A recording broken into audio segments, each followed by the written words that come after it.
Everyone laughed at the millionaire's son on the dance floor, until a poor little girl took his hand, and changed everything. The academy was a place of prestige, its marble floors gleaming beneath crystal chandeliers, its grand hall decorated with ribbons and flowers for the evening's ball. Children dressed in their finest clothes whispered among themselves while proud parents looked on, eager to see their sons and daughters show off not just their elegance but the social polish expected of families in their circle. In the corner, however, stood a small boy who felt entirely out of place. Ethan Hale, only 6 years old, wore a perfectly fitted light blue suit, the fabric imported, the stitching flawless, every detail reflecting the wealth of his family. Yet inside, Ethan was trembling. He knew what the night demanded: grace, charm, dancing, and he dreaded it with every fiber of his being, because he had never learned how.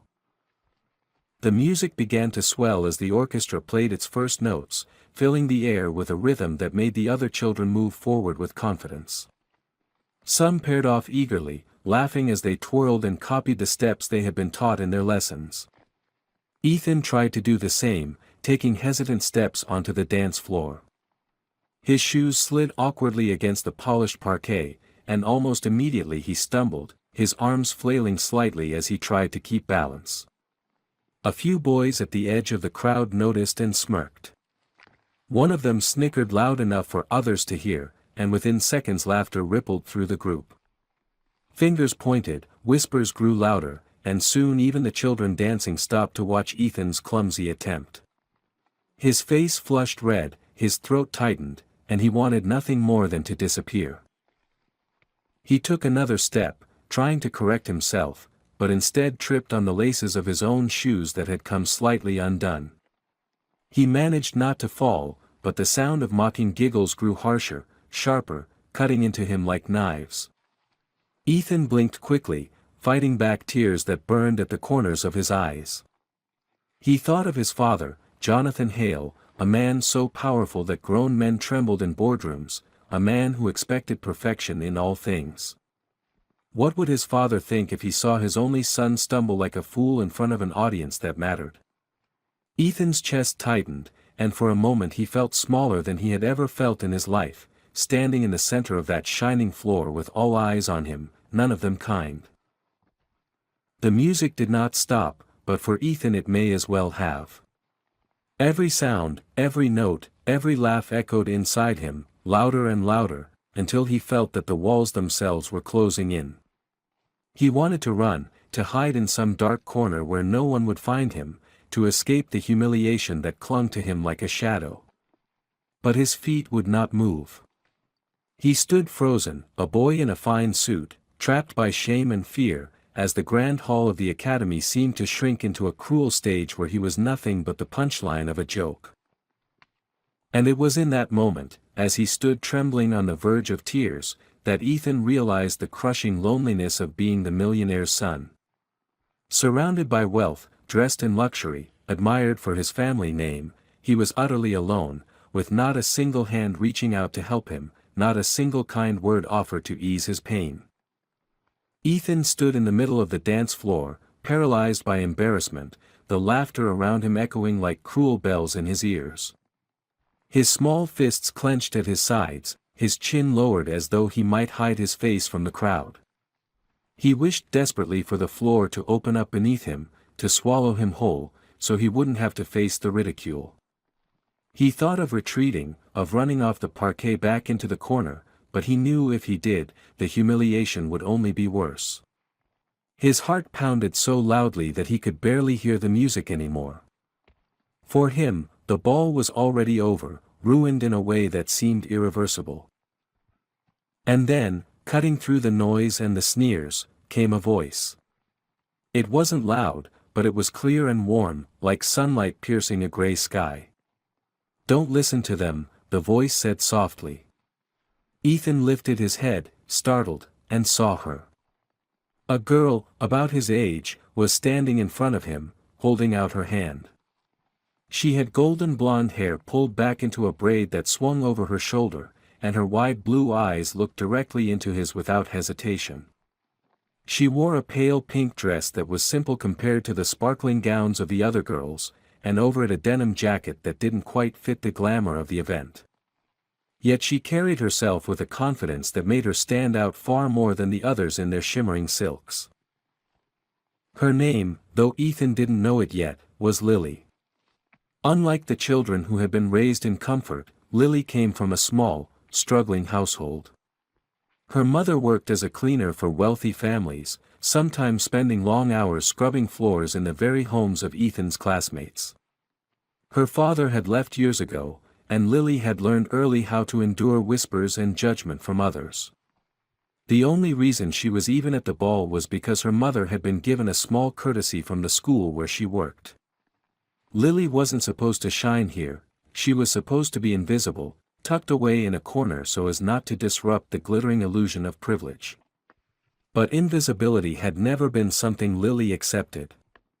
She had seen Ethan's face as the laughter rained down on him, and she recognized the loneliness in his eyes, a loneliness she knew too well. Ethan blinked at her, confused. He wasn't used to people stepping forward to defend him. Most children either feared him because of his father's name or envied him for his wealth. Rarely did anyone treat him as an equal, and certainly no one had ever reached out to him in front of a crowd. For a moment, he hesitated, the jeers of the other children ringing in his ears, reminding him of how foolish he looked. But Lily didn't waver. Her hand remained steady, her expression calm and encouraging, as though she had all the time in the world for him to decide. Finally, Ethan raised his trembling hand and placed it into hers. Her palm was warm and firm, and the simple touch grounded him in a way he hadn't expected. She smiled, a small but genuine smile, and whispered again, "Let's dance together." She didn't say it out of pity, he could feel that. She said it as though it was the most natural thing in the world, as though it didn't matter to her what the others thought. Lily stepped closer, and together they moved toward the center of the floor. The laughter around them faltered slightly, curiosity beginning to replace cruelty as the other children realized what was happening. Ethan's heart still pounded, but it was different now. He wasn't alone anymore. Someone had chosen to stand beside him, not because of who his father was, not because of his money or his name, but because she had seen a boy who needed a hand and decided to give it. And in that simple moment, surrounded by chandeliers and whispers, Ethan felt something he had never felt before in his life: hope. The orchestra continued to play, its melody floating gracefully through the hall, but to Ethan it felt like the sound was distant, muffled by the pounding of his own heart. Lily's hand in his was small but steady, her grip firm enough to anchor him, and for the first time that evening he didn't feel like he was about to collapse under the weight of everyone's eyes. She took a small step to the left, tugging him gently with her, and then another step, her feet moving with a rhythm that was simple yet elegant. Ethan tried to follow, clumsy at first, his shoes slipping slightly on the polished floor, but Lily only laughed softly, a sound without malice, and squeezed his hand as if to tell him that mistakes didn't matter. The other children stared, whispering to one another, but their laughter no longer stung quite the same way. Ethan was too focused on Lily, on the way her braids swayed with her movements, on the calmness in her eyes that reassured him every time he stumbled. She leaned closer, lowering her voice so only he could hear. "Don't look at them. Just look at me." He obeyed, and suddenly the hall, with its chandeliers and polished marble, faded away. There was only her and the steady rhythm of her steps.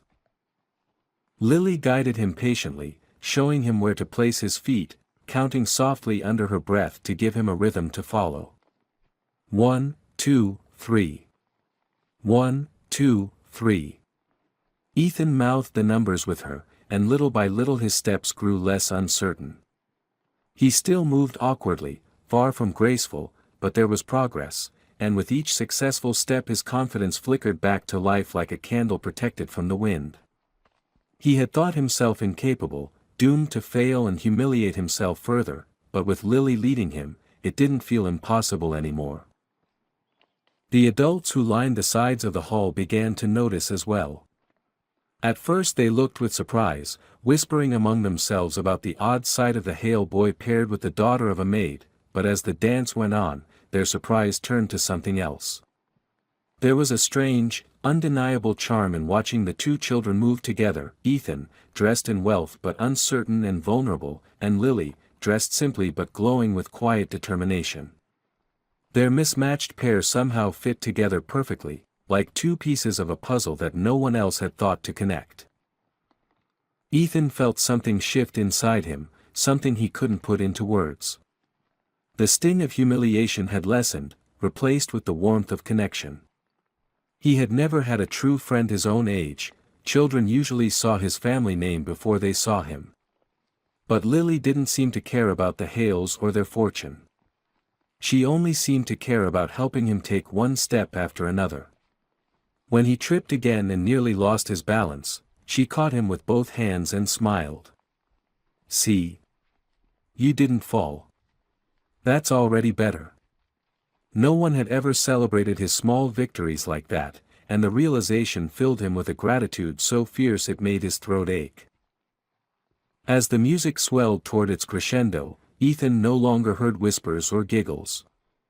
The crowd had become nothing more than a blur at the edge of his vision.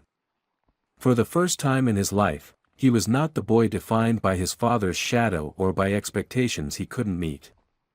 He was simply Ethan, a child learning how to dance, guided by the kindness of a girl who had nothing to gain from helping him.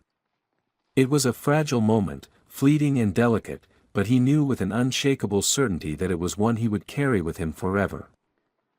The music swelled and rolled through the hall like a river of sound, lifting every movement and echoing against the marble walls. For a time it felt as if the entire world had paused to watch the two small figures at the center of the parquet floor. Ethan's steps were still uncertain, but Lily continued to guide him with patience, her voice low and calm, counting softly to keep him on rhythm. Her braid brushed against her back as she moved gracefully, and her eyes never left his, giving him an anchor that kept him from drowning in the sea of stares around them. Ethan began to realize he was not stumbling as often, and though his movements lacked the polish of the other children, he no longer felt like a failure. He felt like a boy who was trying, and more importantly, like a boy who was not alone. The crowd, so quick to laugh earlier, grew silent. The children who had mocked him stood slack-jawed, their amusement melting into something else, curiosity, maybe even admiration, though they would never admit it. The adults who lined the edges of the room watched with raised brows, whispering quietly to one another as they tried to make sense of the strange scene unfolding before them. They had expected Ethan Hale, heir to one of the wealthiest families in the city, to either shine brilliantly or collapse in humiliation. Instead, he was doing neither. He was simply dancing, imperfectly but sincerely, with a girl who by all appearances didn't belong among the glitter and crystal of the ballroom. Lily was radiant in her own quiet way. Her dress was plain compared to the gowns of the other little girls, and her denim jacket stood out awkwardly against the backdrop of silk and lace. Yet she held herself with more grace than anyone else in the room. She smiled every time Ethan misstepped, laughed softly whenever he grew frustrated, and squeezed his hand in reassurance when his shoulders tensed. Where the others had mocked, she encouraged. Where the others had abandoned, she had chosen to stay. In that simple act, she had shifted the entire atmosphere of the night. Ethan, who had entered the ballroom with dread in his heart and humiliation burning in his cheeks, began to feel something stir inside him that he had never experienced before. It wasn't just relief at no longer being mocked. It was pride, fragile but real. Every successful step gave him courage, every glance from Lily reminded him that someone believed in him, and the boy who had wanted nothing more than to run and hide now found himself standing taller. His shoulders straightened, his chin lifted slightly, and though he still stumbled now and then, he kept going without shrinking away. The orchestra carried the music to its peak, and as the final notes soared, Ethan and Lily turned together in one last slow spin. The chandeliers above caught the shimmer of their movements, and for a brief, perfect instant, they looked less like two awkward children and more like a prince and princess from a storybook. When the music ended, the silence was so complete it felt as if the hall itself was holding its breath. Then, without warning, the sound of clapping broke the stillness. One adult began to applaud, then another, and within moments the hall filled with the sharp rhythm of hands coming together. Ethan froze, not knowing whether the applause was for him or for the strangeness of what they had witnessed. His chest tightened, and for a fleeting second he braced for another wave of mockery. But then he saw Lily smiling at him, her eyes filled with nothing but encouragement, and he realized it didn't matter. He had danced. He had not run. And he had done it because someone had believed he could. The applause might have been polite or even surprised, but to Ethan, it was a validation he had never thought possible. He squeezed Lily's hand, and she squeezed back, and together they left the dance floor as the whispers swirled behind them. For the first time in his young life, Ethan Hale felt like he had won something far more important than approval. He had found a friend. When the clapping finally faded and the orchestra shifted into another melody, Ethan and Lily slipped quietly from the center of the floor. Ethan could still feel the burn of eyes on him, but it was no longer the same harsh sting he had felt before. The weight of judgment had lessened, replaced by something softer, something he didn't know how to name. He had never thought anyone in that hall would see him as anything but the awkward son of a powerful man, yet the moment with Lily had changed that. He could hear the children whispering to one another, their voices carrying disbelief, as though they could not understand how the boy they mocked only minutes ago had somehow stood in the spotlight without collapsing. And perhaps, more than that, they could not understand why a girl like Lily, dressed simply and belonging to none of their circles, had been the one to make it happen. Ethan felt his heart racing even though the dance had ended.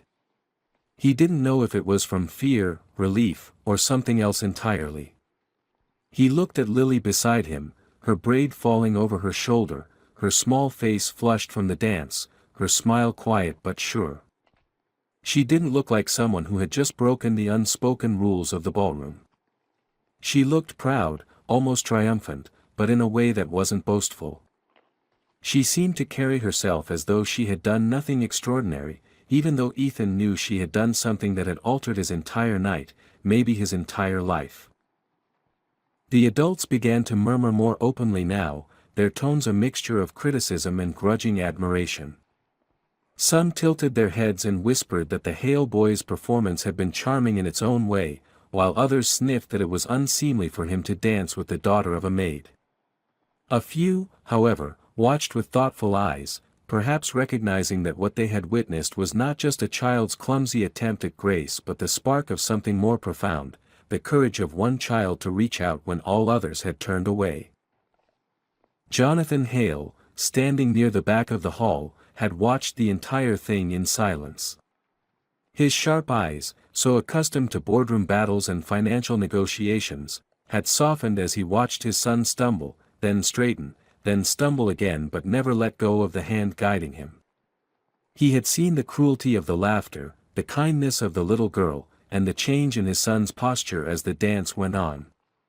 For years he had tried to shape Ethan into the kind of boy who could inherit the family name, but in that moment, Jonathan realized that what his son needed most wasn't lessons in perfection. It was someone who believed in him enough to let him be imperfect without shame. Ethan, still catching his breath, finally dared to whisper to Lily, his voice shaky. "Why did you help me?" It was an honest question, spoken not from suspicion but from wonder. No one else had even considered offering him kindness when he stumbled. Lily turned her head, her blue eyes bright and steady, and answered with simplicity. "Because you looked like you needed someone." Her words were plain, without embellishment, but to Ethan they felt like a revelation. She hadn't helped him because of who his father was or because she expected something in return. She had done it because she had seen him as a boy who was hurting, not as a Hale or as a failure, but just as Ethan. For the rest of the evening, Ethan stayed near her side. He no longer cared about the stares or the whispers. He found himself laughing quietly at things she said, even daring to smile when she told him stories about her school or her mother. For the first time in his life, he wasn't performing or trying to meet an expectation. He was simply being himself. And though he didn't fully understand it yet, he knew that this was the beginning of something that mattered far more than the approval of the room. It was the beginning of a bond that would carry both of them far beyond that ballroom, into a future neither of them could yet imagine. As the night wore on and the ball began to quiet, the echoes of the earlier laughter seemed to have vanished, replaced by cautious glances and muted conversations. Some of the parents gathered near the polished doors, sipping glasses of wine, their voices low and sharp as they debated what had just taken place. A few of them were unsettled, muttering that the Hale boy had lowered himself by dancing with a child who clearly did not belong in their world, while others, though reluctant to admit it, felt a flicker of admiration for the courage both children had displayed. Ethan, unaware of these adult calculations, was sitting at a small table at the edge of the room with Lily. His suit jacket was rumpled, his cheeks still flushed, but he felt lighter than he had at any moment since the night had begun. Lily spoke easily, her words spilling out in little stories about her day-to-day life. She told him about her mother's long hours cleaning other people's homes, about the way she sometimes waited outside in the evenings with a book because they could not afford a babysitter, and about the small kitchen where she and her mother baked bread together on weekends. Ethan listened with rapt attention, astonished by her honesty and by how different her life was from his. He had grown up surrounded by servants, tutors, and bodyguards, his days planned down to the smallest detail, and yet hearing about Lily's world made him realize how little he truly knew about life outside his gilded cage. She spoke without shame, her voice calm and steady, and it struck him that she was braver than anyone else he had ever met. At another table, Jonathan Hale continued to observe. He had not approached his son yet, choosing instead to watch how Ethan carried himself with this girl. He noticed the way Ethan's shoulders no longer slumped under invisible weight, the way he leaned forward with genuine interest when Lily spoke, and the way he even laughed softly at her words. Jonathan felt something shift inside him, an uncomfortable but undeniable truth taking root. He had believed for so long that his son needed discipline and polish, that strength would come only through pressure, but here, in the presence of a little girl with nothing to offer but kindness, Ethan looked stronger than Jonathan had ever seen him. As the orchestra began to pack away their instruments and the guests prepared to leave, a few mothers whispered disapprovingly to one another. One even approached Jonathan discreetly, suggesting that it would be wise to keep Ethan away from children who came from unsuitable backgrounds. Jonathan did not answer her directly. Instead, his gaze followed Ethan and Lily as they stepped out of the ballroom together, still talking, still smiling, and he knew the woman's words carried no weight compared to the light he had seen in his son's face.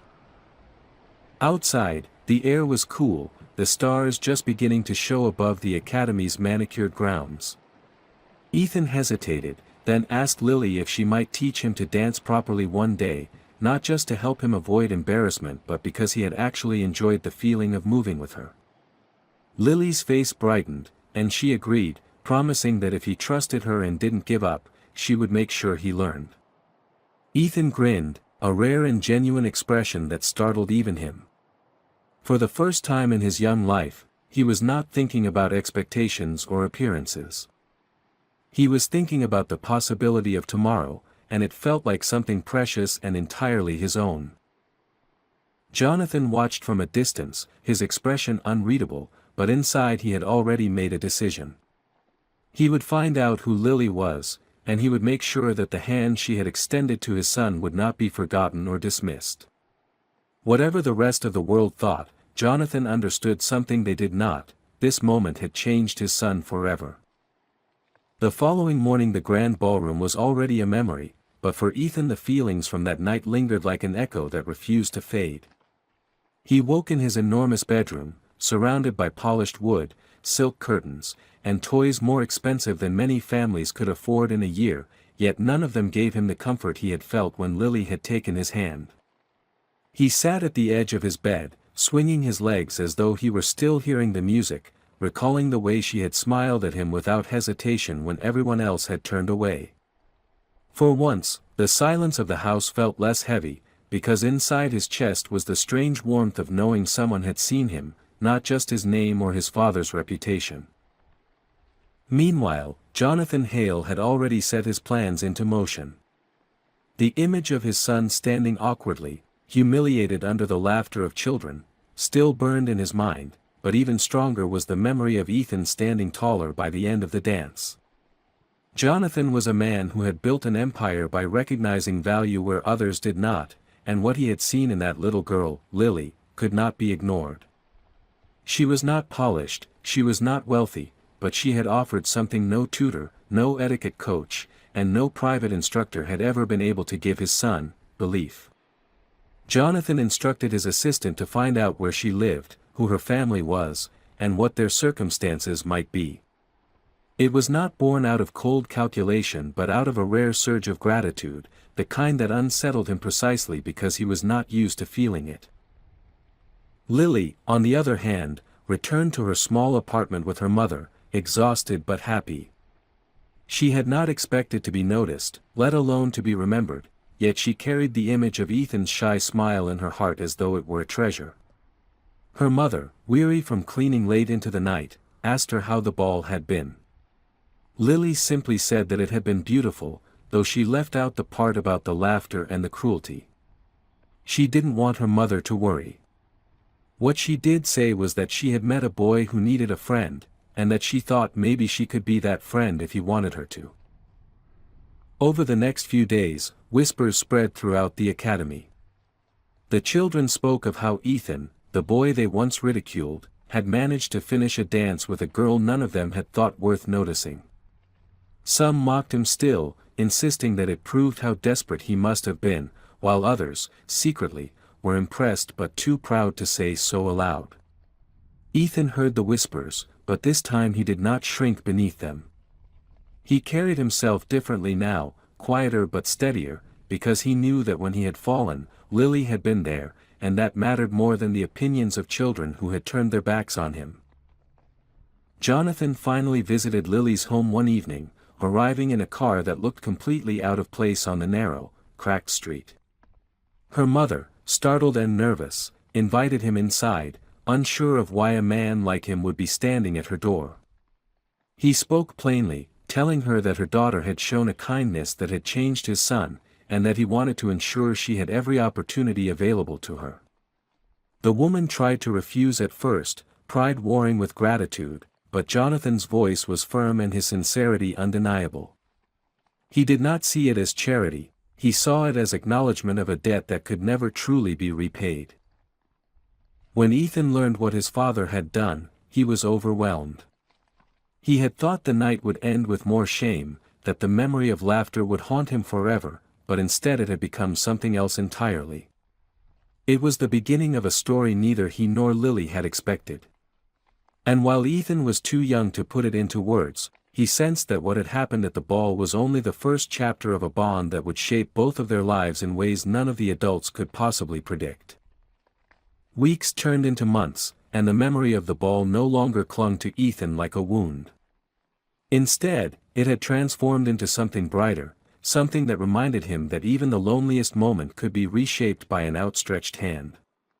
He and Lily began to see each other more often, not only at school but outside of it. Their worlds could not have been more different, his filled with the weight of expectations, grand houses, and carefully planned futures, hers built on small routines, hand-me-downs, and her mother's quiet resilience, but somehow those differences only deepened the bond between them.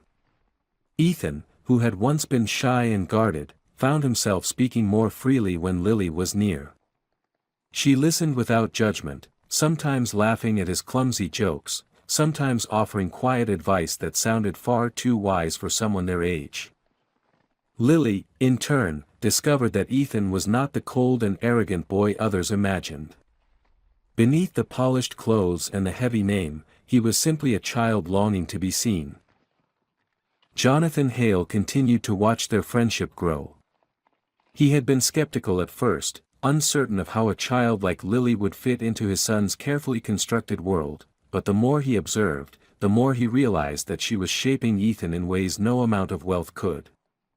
Ethan began to carry himself differently, not in the stiff, rehearsed way of a boy forced into his father's shadow, but with a quiet confidence that came from knowing he was not alone. Jonathan, a man who had always measured success in profits and power, began to see success in his son's smile, in the steadiness of his gaze, and in the ease of his laughter. It unsettled him, but it also humbled him, for he had never expected to learn something about fatherhood from a little girl who had so little of her own. The whispers at the academy shifted as well. At first they had been cruel, mocking Ethan for his clumsiness and Lily for daring to step out of her place, but with time those whispers grew softer, replaced by an uneasy respect. Children who had once pointed and laughed now watched with curiosity, and though some still sneered, they could not erase the memory of the night Ethan had stood on the dance floor and refused to crumble. For Lily, the gossip never mattered. She had lived her entire life on the edge of judgment, but she had never allowed it to define her. For Ethan, however, the change was profound. He no longer dreaded entering the room. He no longer shrank from the possibility of failure. He had learned that even when he fell, someone would be there to help him stand again. One evening, long after the ball had faded into the background of memory, Ethan and Lily found themselves back at the academy, sitting on the wide stone steps after class. The sun was setting, painting the sky in shades of orange and gold, and the laughter of other children drifted faintly through the air. Ethan turned to her, fidgeting with the hem of his sleeve, and whispered something that had weighed on him for weeks. "Do you think we'll always be friends?" It was not the question of a boy idly wondering about tomorrow, but of someone who had tasted loneliness and never wanted to feel it again. Lily looked at him, her braid glowing in the light of the fading sun, and answered without hesitation. "Yes.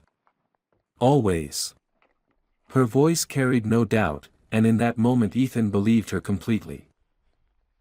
Jonathan watched them from a distance, unseen, his chest tightening with a mixture of pride and something softer that he rarely allowed himself to feel. He understood then that the fortune he had built, the empire that bore his name, all of it meant little compared to this simple truth: his son had found strength not in wealth, but in kindness. And it was a lesson Jonathan himself would carry forward, a reminder that sometimes the smallest gestures could alter the course of a life. The story of Ethan and Lily was only beginning, their paths still uncertain, their futures still unwritten. But in that moment, on the steps of the academy as the day melted into night, they had something far greater than certainty. They had hope, and they had each other. And for Ethan, who had once believed he would never belong, that was everything. This story, to me, is less about wealth, status, or the glittering world of a millionaire's son and far more about the simple truth of human connection. What struck me most is how Ethan's entire life began to change, not because of tutors, not because of his father's empire, but because of one child's small act of kindness.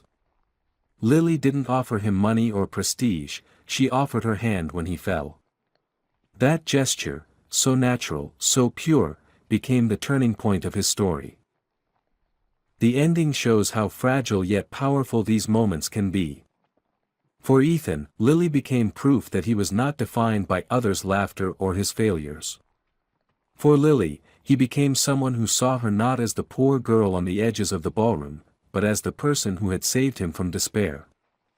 Their friendship is more than companionship, it is a reminder that strength often grows not in grand triumphs, but in the quiet spaces where someone chooses to believe in you when no one else will. I find the conclusion deeply moving because it highlights a universal truth: kindness has the power to disarm cruelty, to bridge worlds that otherwise might never meet, and to change the direction of a life. The happy ending feels earned not because everything suddenly becomes perfect, but because the bond they formed has the kind of authenticity that wealth and status can never buy. It leaves us with hope, and with the reminder that sometimes the smallest voices in the room speak the loudest truths.